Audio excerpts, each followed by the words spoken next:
la justice est-elle une affaire d'État? Alors, trois choses importantes ici. D'abord, évidemment, le terme de justice, notion du programme.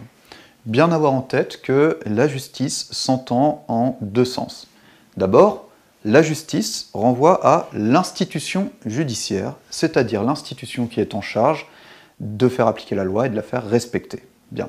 En ce sens, la justice est très liée à ce que l'on appelle le droit positif, c'est-à-dire le droit qui est établi, écrit par les hommes. Bien. Premier sens de la justice. Deuxième sens de la justice, on parle de justice aussi en tant que valeur morale. La justice, ici, est une vertu, c'est la capacité que nous pouvons avoir à agir avec les autres en respectant l'égalité. Bien. Donc, deux sens de la justice, l'institution judiciaire et la valeur morale. Bien. Ensuite, être l'affaire de quelque chose, la justice est-elle l'affaire d'État? Si elle est affaire d'État, ça veut dire que l'État est en charge de son application, de sa mise en œuvre et de sa protection. Et enfin, le terme d'État ici, terme important qui est une notion du programme. L'État, c'est l'ensemble des institutions politiques, judiciaires, économiques, etc., en charge d'organiser la vie de la société. Bien. Existe-t-il une première réponse? Ici, quand même, on peut se demander ce qui se passerait si la justice n'était pas une affaire d'État. Si la justice n'était pas une affaire d'État, alors elle relèverait du domaine privé. Bien. Et si la justice relevait du domaine privé, alors on ne voit plus très bien ce qui distinguerait d'un côté la vengeance de la justice.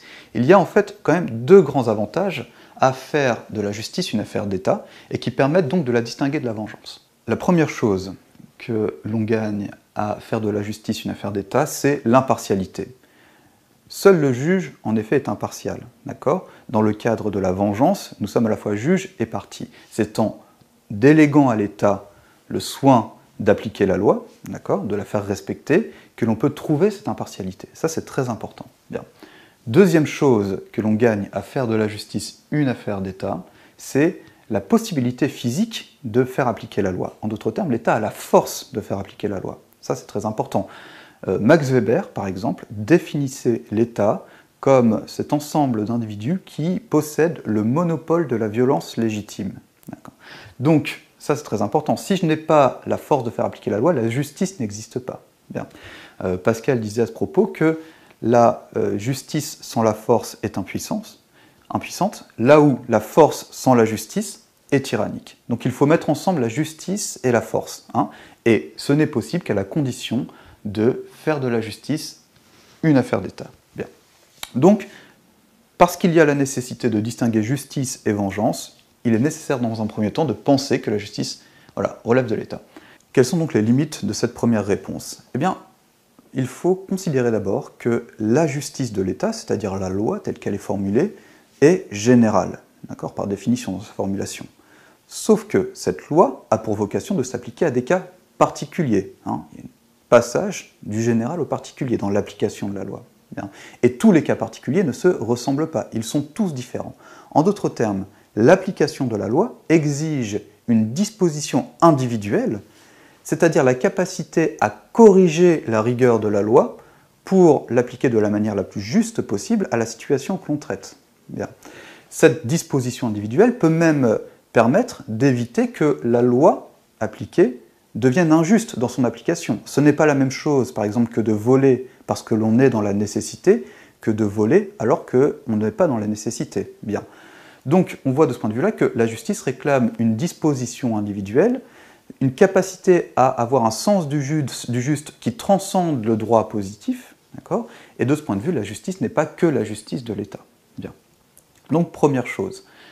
Deuxième chose, ensuite, c'est la distinction qu'il faut faire et qui est centrale entre ce que l'on appelle le légal d'un côté et de l'autre le légitime. Le légal, c'est ce qui est conforme à la loi, au droit positif. Le légitime, c'est ce qui est conforme non pas à la loi, mais à l'idée de justice. Or, si la justice n'était qu'une affaire d'État, alors il n'y aurait de justice que dans le légal.